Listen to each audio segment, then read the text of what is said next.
बहुत समय पहले की बात है। रामगढ़ नाम का एक शांत और सुंदर गांव हुआ करता था। वहां के लोग अपनी मेहनत और ईमानदारी के लिए जाने जाते थे। उसी गांव के एक आखिरी छोर पर टूटी फूटी हुई दीवारों वाला एक छोटा सा घर था। उस घर की छत भले ही कमजोर थी, लेकिन उसके अंदर रहने वाले रिश्तों की डोर बहुत मजबूत थी। वहां रहता था नौजवान अर्जुन और उसकी बूढ़ी माँ कमला। ओ माँ, अगर कुछ बनाया है तो जल्दी से परोस दे। आज न जाने क्यों पेट में जैसे चूहे दौड़ रहे हैं। बहुत जोरों की भूख लगी है माँ। बेटा, घर में अन्न का एक दाना भी नहीं बचा है। बनाने को कुछ है ही नहीं तो तुझे खिलाऊं क्या? अब इस बुढ़िया के शरीर में इतना दम नहीं रहा कि बाहर जाकर मजदूरी कर सकूं और 2 वक्त की रोटी का इंतजाम कर सकूं। माँ, तुम हिम्मत मत हारो। बस कुछ ही दिनों की तो बात है। जैसे ही मुझे मेरी काबिलियत के हिसाब से अच्छी नौकरी मिल जाएगी, हमारे ये सारे दुख और गरीबी खत्म हो जाएंगे। बेटा, तुम्हारी इसी बड़ी नौकरी के इंतजार में आज हमारी ये हालत हो गई है।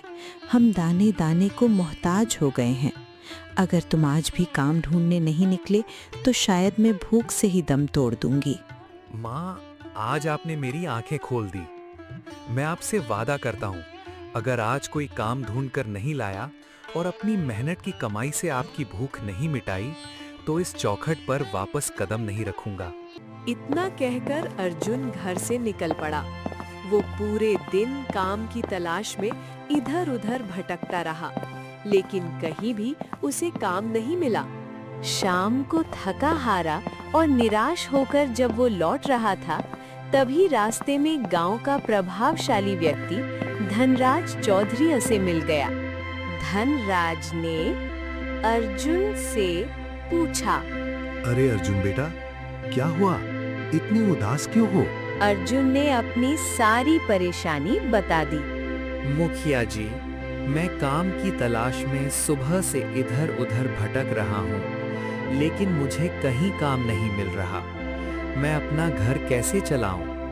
घर में खाने के लिए कुछ भी नहीं है। अगर मुझे काम नहीं मिला तो हम भूखे मर जाएंगे।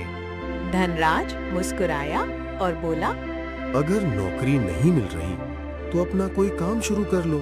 एक ठेला लगा लो और खुद का मालिक बन जाओ। लेकिन चौधरी जी, ठेला लगाने के लिए पैसे कहाँ से आएंगे? मैं पैसे दे दूंगा, लेकिन एक शर्त है। अर्जुन, अगर समय पर पैसे नहीं लौटा पाए तो तुम्हें अपनी जमीन मुझे देनी होगी। अर्जुन धनराज चौधरी के साथ उसकी घर की तरफ चला गया। मुखिया बहुत ही लालची आदमी था।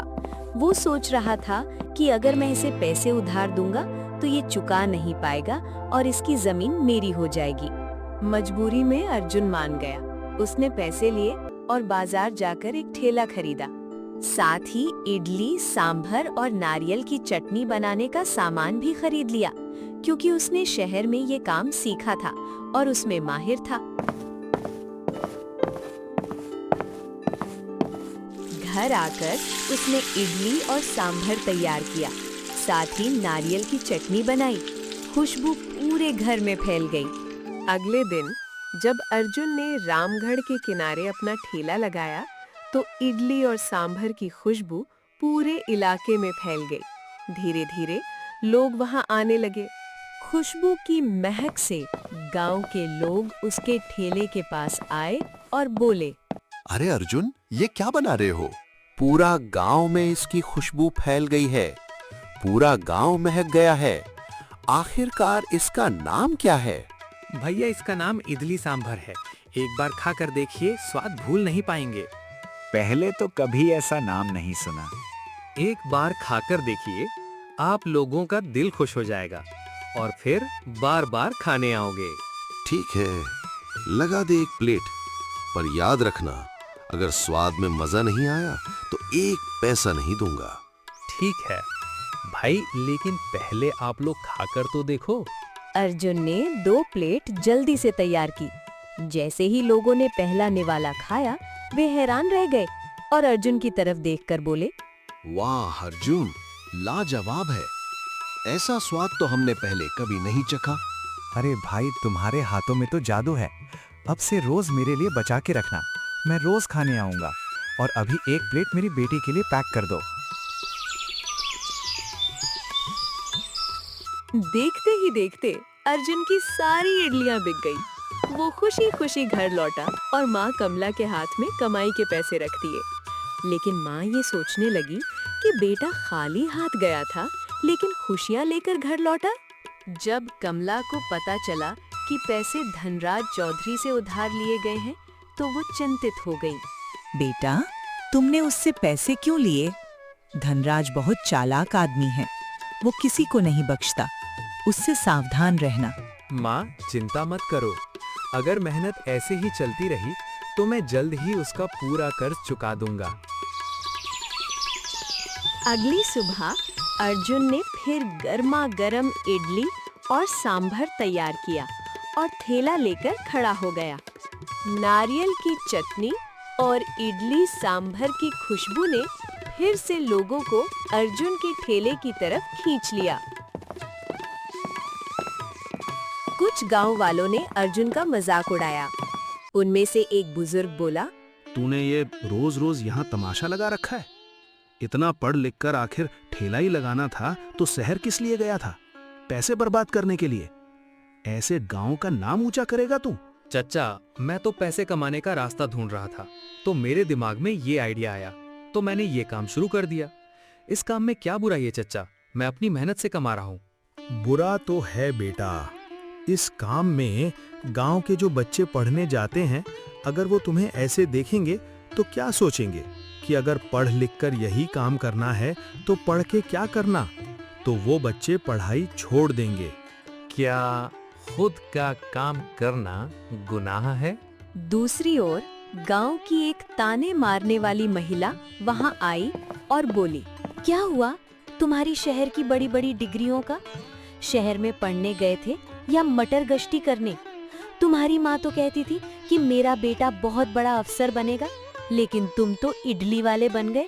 लगाओ फिर मेरे लिए एक प्लेट इडली, और स्वाद अच्छा होना चाहिए, लेकिन मुझे लगता नहीं कि तुम जैसे गरीबों के हाथ में स्वाद होता होगा। अर्जुन को उस महिला की बातें सुनकर बहुत गुस्सा आ रहा था, लेकिन वो चुपचाप सुनता रहा और अपना काम करता रहा। अर्जुन ने जल्दी से एक प्लेट इडली तैयार करके उस महिला को दी। एक निवाला खाते ही बोली, स्वाद तो ठीक है, पैसे कितने हुए अर्जुन? 20 रुपये हुए। पूरे दुकान के पैसे हमसे ही ले लोगे क्या अर्जुन? दीदी, बहुत हो गया आपका। मैं बहुत देर से आपके ताने सुन रहा हूँ, तो इसका मतलब ये नहीं कि कुछ भी कहो। अब चुपचाप यहाँ से आप लोग चले जाओ, वरना मैं पुलिस को बुला दूंगा। अर्जुन ने जैसे ही पुलिस का नाम लिया, वहाँ खड़े सभी लोग चुपचाप वहाँ से निकल गए। अर्जुन अब अकेला खड़े होकर अपनी इडलियों को देख रहा था। उसी दौरान शहर से आए राकेश बाबू नाम के एक सज्जन उसके ठेले पर पहुँचे। इस गांव में आते ही मुझे इतने अच्छी खुशबू आई कि मैं उस खुशबू के पीछे पीछे यहाँ तक आ गया। भाई, ये इडली तुम बनाते हो? मेरे तो मुंह में पानी आ रहा है भाई। जल्दी से एक प्लेट लगा दो। Yes, sir. I'll get it ready. Please sit down. अरे वाह, तुम तो बहुत अच्छी इंग्लिश बोलते हो। क्या तुमने पढ़ाई की है?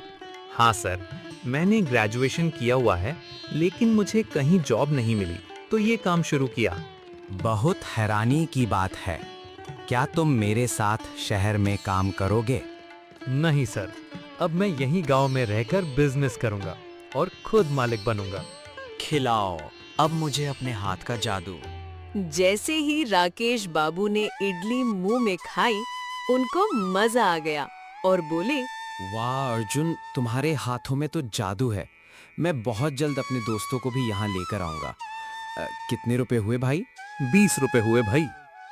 इतने कम पैसों में इतना टेस्टी इडली। लो भाई, मेरी तरफ से 200 रुपए। आधे तुम्हारी मेहनत के और आधे तुम्हारे बोलने के तरीके के। धीरे धीरे सारा सामान खत्म हुआ। अर्जुन घर लौटा, माँ को पैसे दिए, लेकिन आज वो खुश होने के साथ साथ बहुत थका हुआ था। लोगों के ताने उसके कानों में गूंज रहे थे। वो बिना कुछ खाए माँ के पास ही सो गया। अगले दिन रामगढ़ की गलियों में एक नई हलचल थी। अर्जुन ने अपना ठेला लगाया ही था कि वहाँ सचमुच राकेश बाबू अपने कई दोस्तों के साथ आए। देखो दोस्तों, यही है वो ग्रेजुएट इडली वाला। इसके हाथों में जादू है। अगर एक बार खा लोगे तो इस इडली का स्वाद कभी नहीं भूलोगे। अर्जुन ने जल्दी से प्लेटें सजाईं। इडली रुई जैसी नरम, सांभर मसालों से भरपूर और नारियल की चटनी का वो सौंधापन। जैसे ही उन शहर के लोगों ने पहला निवाला खाया, उनके चेहरों पर मुस्कान आ गई। वाह अर्जुन, सच में जैसा सुना था उससे भी कहीं बेहतर है। तुम जैसे हुनरमंद लड़के की जगह ये छोटा सा गांव नहीं, पूरा शहर है। तुम्हारी ये इडली अब पूरे शहर में मशहूर हो जाएगी। सभी ने इडली खाई और अर्जुन की जमकर तारीफ की। इतना कहकर वो लोग चले गए, लेकिन अर्जुन के मन में एक उम्मीद की किरण जाग गई। थोड़ी देर बाद वहाँ धनराज चौधरी आता है और अर्जुन से कहता है, अरे अर्जुन, तुम्हारी तो बड़े-बड़े लोग से जान पहचान है। अब जल्दी से मेरा पैसा चुकाओ, वरना तुम्हारी जमीन मेरी हो जाएगी। हाँ, वो शहर से आए थे मेरी इडली खाने के लिए। उनको बहुत स्वादिष्ट लगी। अभी आप मुझसे आधे पैसे ले लो और आधे पैसे मैं कुछ दिनों बाद चुका दूंगा। याद रखना, कल सुबह तक मेरे पूरे पैसे चुकाओ, वरना जमीन और इस ठेले को भूल जाना। मैं नहीं जानता तू कहाँ से लाएगा। मैं जा रहा हूँ। इतना कहकर धनराज चौधरी वहाँ से चला गया। लेकिन अब अर्जुन की ठेले पर गांव का एक भी ग्राहक नहीं आया। जो लोग आते थे वो भी कतराकर वहाँ से निकल जाते थे। शाम हो गई थी, लेकिन अर्जुन का आधे से ज्यादा सामान बच गया था। वो मुंह लटकाकर घर चला गया। अगले दिन सुबह सुबह पूरा रामगढ़ वो खबर पढ़ रहा था। देखते ही देखते अर्जुन मशहूर हो गया। तभी एक आदमी धनराज चौधरी के पास पहुंचा और बोला, मालिक, शहर के राकेश बाबू ने अपने अखबार में अर्जुन के बारे में एक बड़ी खबर छाप दी। पूरे अखबार में अर्जुन की फोटो और लिखा, ग्रेजुएट इडली वाले का हुनर, शहर के लोग हुए दीवाने। क्या हमारा अर्जुन का तस्वीर छपा है अखबार में? जब धनराज चौधरी ने ये सुना तो उसका व्यवहार तुरंत बदल गया। उसने सोचा, अगर मैं अर्जुन का साथ दूंगा तो मेरा भी नाम हो जाएगा। वो तुरंत अर्जुन के घर पहुंचा, जहां गांव वालों की भीड़ लगी थी। अरे अर्जुन बेटा, बधाई हो। मैंने तो तुम्हारी परीक्षा ली थी। कर्ज की कोई जल्दी नहीं है। तुम तो हमारे गांव का नाम रोशन कर रहे हो। तुम्हारी दुकान अब मैं खुलवाऊंगा। गांव के किनारे नहीं, बल्कि गांव के बीचों बीच मुख्य चौक पर खुलेगी। क्यों गांव वालों, सही कहा ना? हाँ मुखिया जी, अर्जुन ने तो हमारे रामगढ़ का नाम पूरे जिले में ऊंचा कर दिया। मुझे तुम्हारे ऊपर बहुत गर्व है बेटा। तो दोस्तों, इस कहानी से क्या सीख मिली? कि कोई भी काम छोटा या बड़ा नहीं होता। छोटी या बड़ी होती है इंसान की सोच। अगर मेहनत, ईमानदारी और हुनर साथ हो तो सफलता एक दिन जरूर कदम चूमती है।